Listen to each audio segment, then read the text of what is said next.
उमापतिं सुरगुरुं वन्दे जगत्कारणं वन्दे पन्नगभूषणं मृगधरं वन्दे पशूनां पतिं वन्दे सूर्यशशाङ्कवरिनयनं वन्दे मुकुन्दप्रियं वन्दे भक्तजनाश्रयं च वरदं वन्दे शिवं शङ्करम् ॐ मृत्युञ्जयाय रुद्राय नीलकण्ठाय शम्भवे अमृतेशाय शर्वाय महादेवाय ते नमः।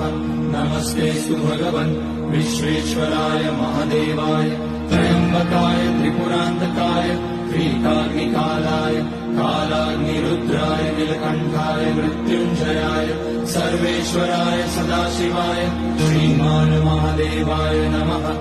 ॐ नमः शम्भवाय च मयोपवाय च नमः शङ्कराय च मयस्कराय च